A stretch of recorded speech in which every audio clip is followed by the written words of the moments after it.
Hello, everyone. Thank you so much for joining us today. I am Leslie Grant Smith. I am a board member of Action Against Hunger, and I am the Cargill Food Service Northeast Regional Sales Manager. I'm so excited to talk with Dr. Heather Stobaugh today, who is Action Against Hunger's Senior Specialist of Research and Learning. She holds a PhD in food policy and applied nutrition from Tufts University, where she also teaches at the graduate level. She also has over 13 years experience in a variety of research studies and technical advising around the world. Welcome, Heather. Great. Thank you so much, Leslie. Thank you for that introduction. I'm very happy to be here today and have an excellent conversation with you around what we do at Action Against Hunger in research. So as you mentioned, I lead our research and innovation team. And essentially what we try to do is look at our challenges that we face as an aid organization and see how we can think outside the box and solve some of those problems, approaching new, innovative ways of seeing how we can best serve populations in need around the world. Awesome. Thanks. So just want to remind everyone, we do have a Q&A section at the end of this discussion. So please do use that chat box to the right of your screens. We are going to start with a short video that just gives us a nice overview of how Action Against Hunger does save lives of children with malnutrition in Ethiopia and all around the world.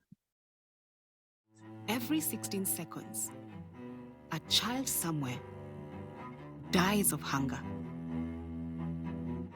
Kubisiisoniin hanqinni dhalootaati, tiruun isiillee xiqqoo, onneen isiillee xiqqoo, sombii isiillee xiqqaa, wanni addunyaa humniti isii muluun xiqqoo, hanqinni dhaloota qabdi, akkanaan natti himtuuti. When Safia arrived at an Action Against Hunger treatment center in Ethiopia, doctors explained that her daughter Fardosa was suffering from severe malnutrition.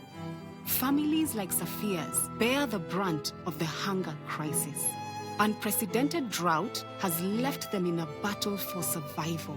Crops have withered, livestock have died.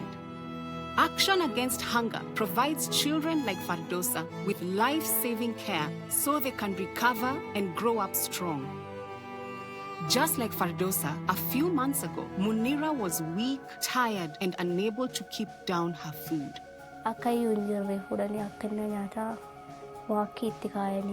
With Action Against Hunger's vital support, Munira regained her health.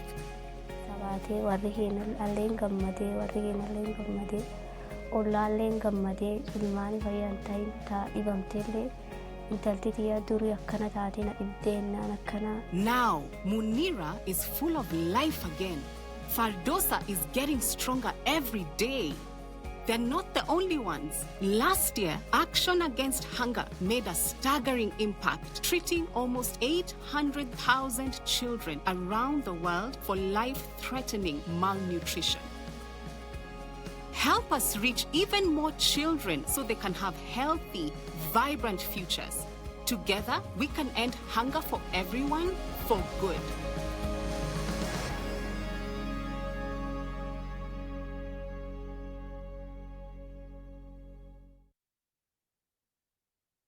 How does, Heather, after seeing that video, how would you say research and innovation plays into Action Against Hunger's role in working to end global hunger?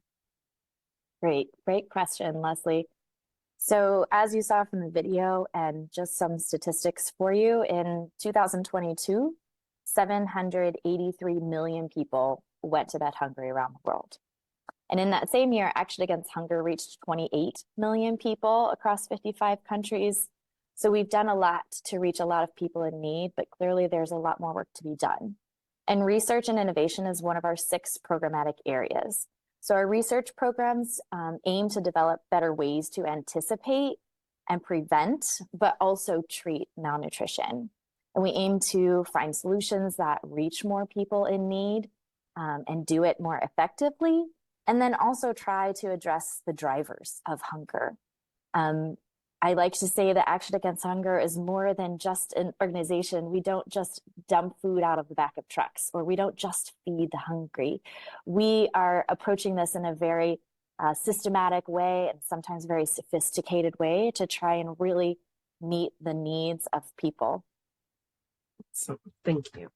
And can you tell all of our attendees what is severe acute malnutrition?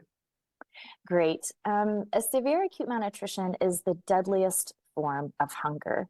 It's characterized by low lean and fat body tissue, deficient micronutrient levels, compromised immune function, poor enteric function, and a whole host of physiological deficits. And it happens essentially when children don't get the right vitamins and minerals and proteins that their body needs to grow and work properly. And essentially on the outside, a child measures too thin for their height or their age, but also on the inside, their tissues are deteriorating and systems are malfunctioning, which is why malnutrition is responsible for nearly half of all child deaths worldwide. And so today we continue to research ways to provide more children that are in need with the treatment for malnutrition. And currently, unfortunately, globally, with the resources that we have, only 30% of children actually access that treatment who need it. Oh my gosh, yes. Now, how do we combat severe acute malnutrition, and what are some of the types of topics that you're doing research on to assist with this? Great. So the good news is severe acute malnutrition is very treatable. And we have proven medical interventions that can lead up to 90% of the children being treated actually being cured of the condition. And in most cases, we treat children in an outpatient setting, whereby we provide medicine and specially formulated foods and dosed to meet the specific needs of a child with severe acute malnutrition. But despite having that proven treatment, as I mentioned, there's still only a small proportion of children that are receiving that life-saving treatment. So many of our research goals at Action Against Hunger is finding ways to make that treatment more effective in the challenging context where we work, but also more cost efficient, and aiming to bring that treatment closer to the communities in need and creating more sustainable service models. Awesome. Now we know Action Against Hunger responds to 45 different disasters around the world a year. And we are in some of the most remote areas in emergency contexts. What does research look like in these different contexts, and how does research impact our humanitarian assistance at large? That's a very good question. And working in a lot of the contexts where we work is already a challenge, given the climate and the conditions and security issues. But then trying to conduct rigorous research on top of it is even harder. But we view it to be equally as important. There are various types of research that we engage in as an organization. This almost always involves hiring and training staff that are specifically tasked with research responsibilities, so we don't overburden our staff that are prioritized with delivering the assistance itself. And then it involves traveling to very hard to reach areas, interviewing caregivers, trying to understand what their challenges are.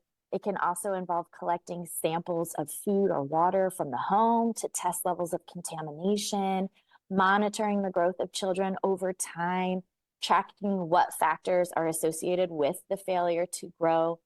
We do a variety of research, including rigorous clinical trials, but also we can also scour the literature and try to learn from what other research institutes or bodies that conduct other studies, and try and build an evidence base that can then inform our programs going forward. Thank you. Can you tell us what the SAM Relapse study is and how long you've been working on this study? Very good question. We do have very exciting results that are just being published and released as of last week. around what you referenced as the SAM relapse study. And we say SAM short for severe acute malnutrition. So when we are running these programs year and year again, there have been anecdotal observations that sometimes we notice some of the same children, although we treat them and discharge them as recovered, end up coming back to our programs. And this isn't a specific Action Against Hunger issue. This was a collaboration with all implementing organizations worldwide are starting to see this problem. So Action Against Hunger took it upon ourselves to see, we need to dig into this and find out if this problem of relapse is big or small or what's going on. So we conducted a first of its kind study where over the course of about 5 years, we followed children in 3 different countries after they completed treatment in our clinics to then find out what happens to them over the course of 6 months after they were discharged as recovered. And so each month after a child was discharged as being recovered or healthy back into their population, we followed them and we collected a lot of data on them to find out how well were they growing, did they relapse and need to be retreated, and what was their home life like? Did they have enough food to eat? Were there issues of contamination in their water? Were they sick a lot? We actually took rectal swabs to test what infections do they have during that period. That being of poor health might also be causing some problems for them. And so we were able to collect this information and document how many children actually did relapse. And then we also documented what we saw as maybe some of the driving factors of that relapse. And what were some of those key findings from that study? Yes, it is very exciting and eye-opening to be able to gather data and have quantifiable information to back up some of those anecdotal observations that we see when we're implementing our programs. So we did this study in South Sudan, Mali, and Somalia. And what we found is that in some contexts, we see children doing very well and sustaining their recovery very well, which is a great success story. In other contexts, we did see that up to nearly half of all children actually did experience a relapse within 6 months after discharge. That was the highest proportion, and we saw that in South Sudan, followed by the second highest proportion was about 1/3 of children experience a relapse in Mali. And so we treated children for malnutrition in the same ways across all the different contexts. And so it was great. We could then compare, well, what's going on in one context where we see very great outcomes, and then another context or two where we don't. And so one of the things that we noticed is in the context that had very low relapse or a great outcome in terms of sustainability, the distinguishing factor between this location and the locations where there were poorer outcomes was that there was a high amount of other humanitarian assistance ongoing in that context. So we saw that children are treated for malnutrition, but then they have access to healthcare. They have access to cash transfers. They have improved food security. And we see that sort of this broad wraparound services provide sort of a safety net and can help those children once they receive that life-saving treatment to then carry on and thrive. Whereas in the more rural locations where it's just children are coming from much broader geographic spans and there aren't a lot of other services available, where they weren't able to sustain that recovery very well going forward. That makes complete sense. Okay. Mm-hmm. And how would you say this study is different from prior research? Yes, it's a little bit groundbreaking because prior to this, again, as I said, we had a lot of anecdotal observations and it was very hard to quantify things. And when we looked to the literature, say, what other studies have been conducted on this? We found that the way they tried to capture relapse or how well children did after we treated them, it varied across the board. And so one location might have a low relapse rate and another location might have a high one, but the way they measured it wasn't the same. So we didn't know, we couldn't compare them. So our evidence base was very weak. But now that we've done this study and we conducted it in 3 different contexts and we measured things the exact same way and we did it very rigorously, we can confidently say, okay, we know that these results are robust and we can take away some strong conclusions with it that will enable some evidence-based decision-making going forward. And why are these results, why are they important, and how do we use these in the fight against hunger? It's very important. I mean, if you step back and think, 2 million children die of malnutrition every year. And many of the children that we're treating for malnutrition then return back within 6 months after treatment. And if we're continuing to treat the same kids over and over again, this is a very inefficient system, right? It's inefficient in terms of use of our resources and also in targeting that same child, right? So we need to figure out cost-efficient ways to treat children with malnutrition, and then also target assistance to them after we treat them so that they don't relapse. And not only will this help that individual child's health outcomes, but if we're able to prevent them from coming back through the treatment system, we can then use that original resources to reach other children who aren't currently able to access that because of limited resources. So not only is it important for the individual child and their long health outcomes, it also is to help us to reach more children in need. Awesome. What is next for this study?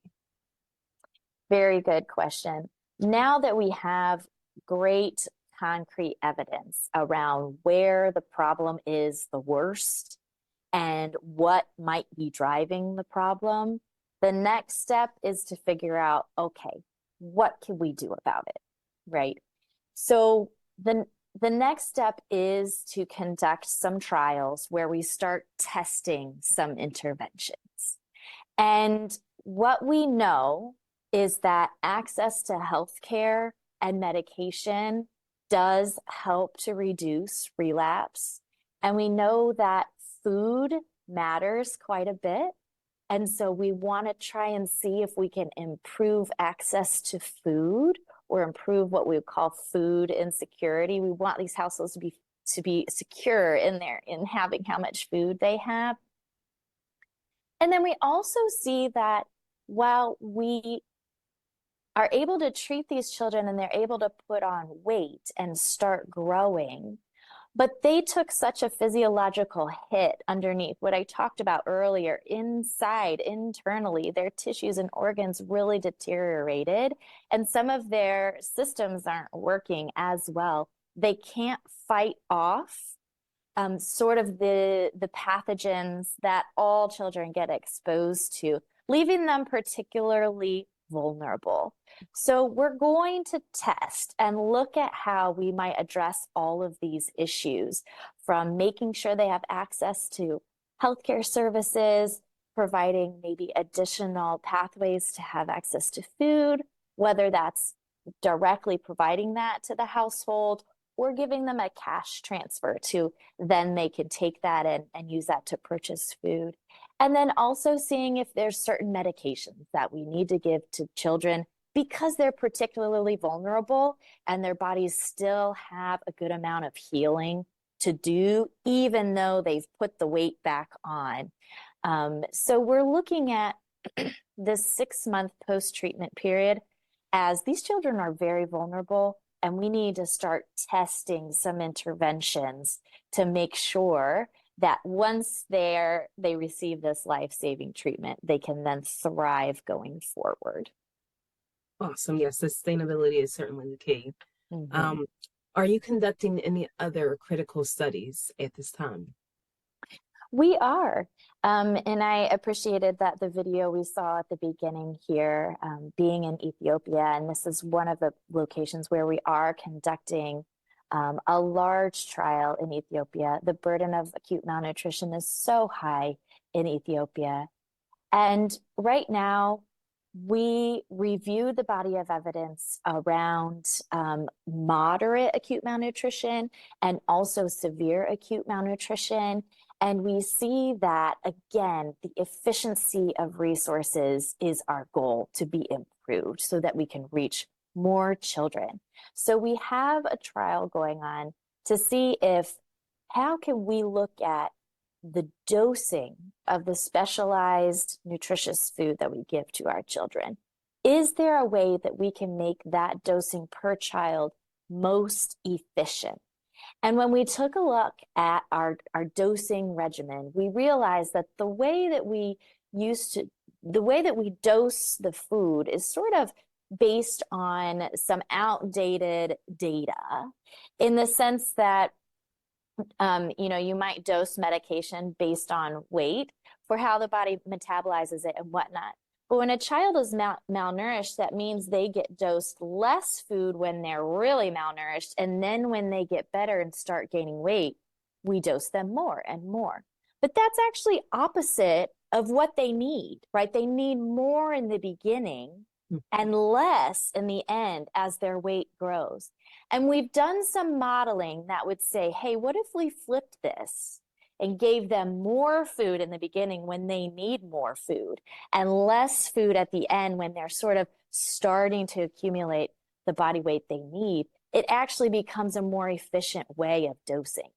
So we're going to try this, and we are right now. We have 2 clinical trials running in Ethiopia where we're testing the traditional dosing that we know works, and then we're also testing and comparing that with a novel way of dosing to see if it treats children a little bit more efficiently biologically, and then also that can be a more cost-efficient way of using our resources. That is awesome. That is really great to hear. I think now we're going to take some questions from the audience, as everyone's been placing some questions in the chat box. Let's just see what we have here. Okay, we'll jump into our first question, which says, what is the most surprising discovery from the SAM Relapse study? I think our most surprising result from the SAM Relapse study is that we saw relapse rates, so a bad outcome, our relapse rates being lowest in Somalia. Now, when we conducted this study in Somalia, was having near famine level conditions. And it was a bit shocking to us to see why in the world would we have such great outcomes in the country that has perhaps the hardest context right now. And we dug into this more. And what we realized is, well, because the country was having such hard conditions, there was a relatively higher amount of humanitarian assistance being delivered to the specific population where we were conducting this research. So in Somalia specifically, the children were displaced from more rural, remote locations in Somalia where there was no food and families were forced to leave. And they did, and then they translocate to the city in Mogadishu. And there they were able to access our treatment, access cash, access food and whatnot. And so unlike other contexts where the drivers that led them to be malnourished in the first place, we send them back into that context. But in Somalia, these people actually left that condition and that context and found themselves in a new location where they did have better access to services. And so even though we think, oh, Somalia, they had near famine level conditions, you have to consider that the humanitarian assistance, it makes a big difference, not only directly, but also then indirectly. And so it was surprising when we first saw that, but after we dug into it a little bit more, it really did make sense. And it highlighted the importance of taking action and providing that humanitarian assistance. That's really great to hear. Okay, we have a few more questions that have come in. If the kids' tissues and internal body systems have been damaged due to malnutrition, can they get better, or is that damage permanent? That's a very good question. From what we know, it can get better. The human body is really amazing and it can recover. And they do. We specifically in this study, we actually collected some blood samples to see how well the immune function actually recovers as the child's weight recovers. Now we're still waiting those results, but we do know from some previous studies that it does. Your immune function, your enteric function, it doesn't work as well when you're malnourished. But as you become more and more well nourished, it does heal back.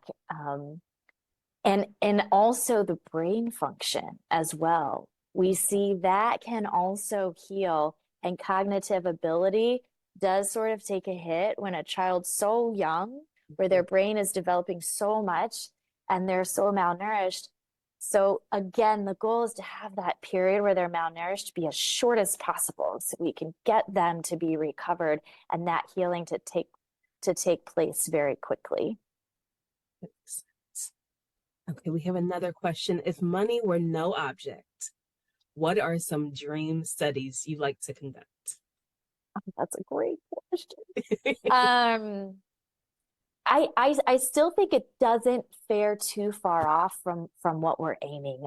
The next step is really to test some of these interventions. And I guess if money were no object, I'd love to test all of them in one massive trial. Could we test this specific type of antibiotic? Could we test a cash transfer? Could we test a food basket? Could we test, something like this, and then test them all together? Because maybe not just one intervention is needed, and maybe we need to give a whole wraparound umbrella, type of services. But every time we test a new intervention, it means the study needs to be bigger and bigger and bigger. And that takes more people and more time and more resources. So in reality, we'll probably have to prioritize that. But if money were no object, I wouldn't have to prioritize that. And we could test a whole slew of interventions. But yeah, I would say the biggest next step is finding out what we can do to change this. Yeah. How effective are education campaigns to communities for parents, or is the issue, I'm so sorry, or is the issue a challenge of having sustainable food sources for their children? Very good question. I would say it's both very important, but also it does depend on the context and what's going on. I mean, there are contexts where these caregivers know how to care for their children. They know how to be good moms. They know what they need to give their children, but they just can't because it's either not there or they don't have the resources. But there are some locations where there are cultural practices that might, hinder a child receiving the best quality of diet at the right time. And in which case, a lot of that requires really good educational services. And then also for children that have just been malnourished, we do try to come alongside the caregivers to help them realize that their child is still vulnerable and to watch them very closely, and make sure that they, if at all possible, are able to get a little extra food, give them a little extra water, and come alongside them in that way. So I will say they are both very important, but depending on the context and depending on the certain challenges, education may or may not be the sole source of the problem. That makes complete sense. Mm-hmm. Are there Pacific regions or communities that are more vulnerable to both climate change and famine? That's a very good question too. I would say yes. I mean, I think we as a whole, the whole world, the whole global community are already vulnerable to climate change and are seeing that you can't escape it no matter where you live on this earth. But there are contexts where, you know, when you don't have electricity and when you don't have vehicles or trains or whatnot, you are at particularly higher level of vulnerability. We saw in the opening video, like in Ethiopia, where people have had livelihoods that have worked well for them for decades, centuries, generations. And now with climate change, all of a sudden there's no rains. It's either no rains or flooding. And their ways of living isn't working anymore.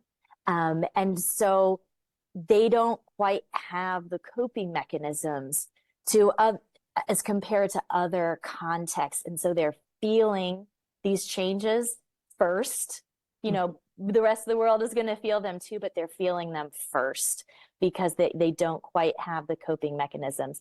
And those locations are particularly the populations that are nomadic, that rely on livestock, but then agricultural as well, where their livelihoods are relying very much on the elements that are changing. And it's quite problematic, yes.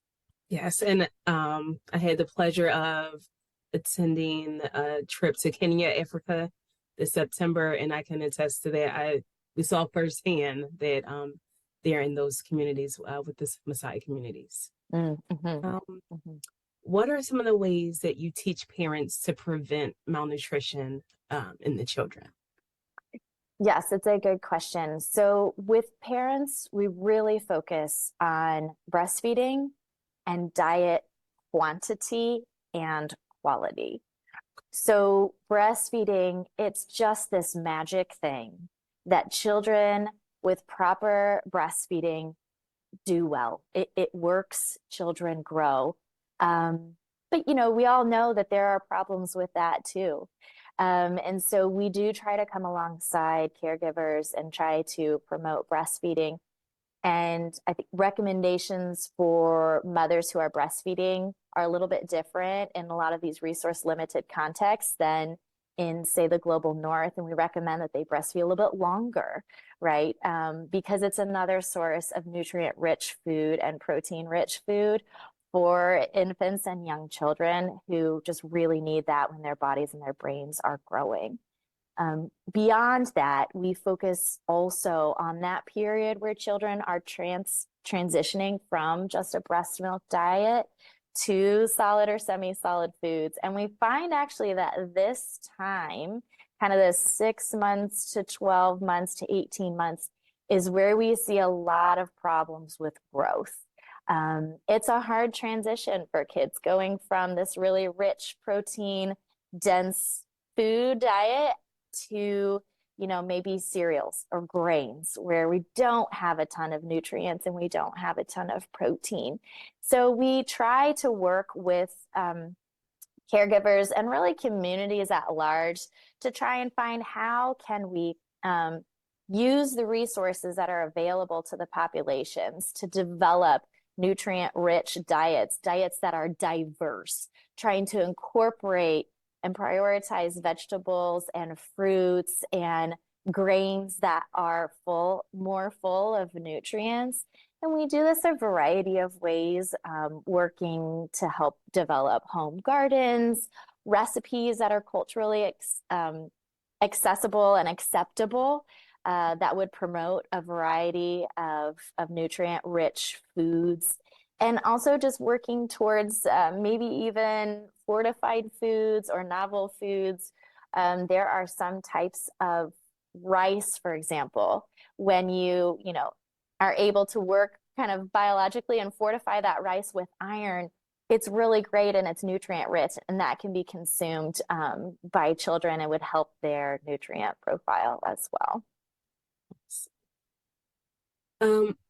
As these studies deal with health of children. How do you carry out such challenging research while adhering to a do no harm principle? Very good question.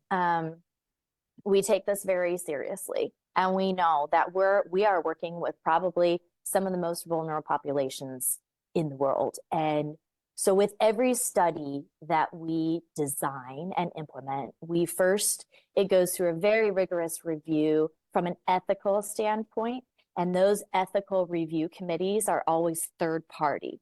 So those of us who design the study and implement the study, we turn it over to a different body that will review it from an ethical standpoint and make sure that it is going to be conducted in an ethical manner. We also, when we are implementing the study, we have a separate body that's called a data monitoring and safety board, where they're actually going to look at our data and make sure that, for example, if we're testing something new, they're going to watch that data and make sure that all of a sudden we don't see, our recovery rates just dropping off. And if they do, we stop the study immediately. So we put a lot of parameters around to make sure things are done ethically and safely. And then I would also add to that, most of the time when we are implementing the study, we're bringing a lot of resources and a lot of personnel around, say, a treatment facility that wouldn't otherwise have that. And so in the end, although we might be testing something novel, just by our presence being there is actually at an advantage to that community who's participating in the study. For example, our Relapse study, we followed those children monthly for 6 months after they were treated. And the moment that they regressed at all, we automatically provided assistance to them. And that monitoring system would not have been there if we hadn't been conducting the study. So it's an advantage even to be a part of some of these studies, because we bring additional resources, additional training to the staff, additional monitoring, and these safety mechanisms that are in place. Awesome. What key changes do you believe are necessary at the global level to address the intersection of climate change and famine in Africa? That's a very good question, one to which I don't know that I have all of the answers, but I think the first is just to continue in the dialogue and naming the problem, right? We need to continue to advocate to policymakers what the problem is and why. And again, from a research perspective, continue to bring data showing what the problem is so that it can't be denied, right? And then I also think that sometimes we work in silos, right? So those who might be environmentalists are talking all about climate change, but then those who are nutritionists are talking all about nutrition. So I think we need to link this a little bit better and start talking about what's happening and what are the consequences and what can we do about this, using data and using evidence to back up our claims. We have another question here. How do you manage situations where armed conflict creates mass malnutrition, and can you negotiate with the parties in conflict? So what I can say, I can only speak to from a research perspective. We try our very best to do research in contexts that are applicable for all of our contexts where we operate. However, we ethically can't put our research staff at risk. They are considered non-essential personnel. And so we don't typically implement a research study in an active conflict zone.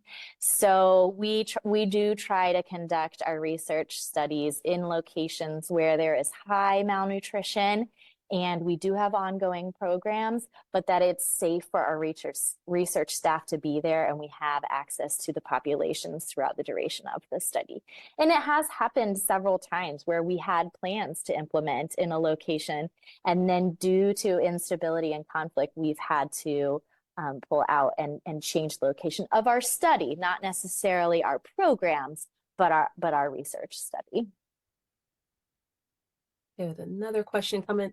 What role does education play in these issues? In the issues of, you think just acute malnutrition writ large? They're not specific in it, but I'm assuming in our overall acute nutrition. Okay, sure. I mean, I as a former teacher, education is so important, and it's not just education of the individual caregiver or the communities, but again, it's developing facts, evidence-based facts, and educating communities, educating implementing partners, NGOs, educating the UN for the reality of the problems, of potential solutions, etc. And so education, I would say, also ties then to advocacy as well, because without facts, we're not going to be able to make evidence-based decisions. And it goes all the way up to policy making. And if we really want to see change, we need to see evidence-based policy making, and then that will trickle all the way down to the individual child. Perfect. I think we have maybe time for our last question, actually, that's coming. How can we as viewers or donors use the study's findings to take action in our own lives? That's a really great question. I would say find an organization such as Action Against Hunger and support them. We can't always go over ourselves and help feed a child, but you can support those who are. And it does make a difference. We do run campaigns, and I can attest that we will sometimes come across a situation and say, oh, we need funding to do this. And then we're able to turn to those campaigns and say, oh, we're so grateful for our donors that we do now have some of those funds that we can take action and take action quickly. So I would say find an organization that you can support and come alongside as a partner to really take action in that way. That's great advice. Thank you so much, Heather. That does conclude our webinar for today. We want to thank you so much, Heather, for sharing these research findings. We encourage everyone to go and visit our website, and as Heather mentioned, other organizations that are supporting the ending of global world hunger. Thank you all. Have a wonderful, wonderful holiday season and great New Year. Thank you, Leslie.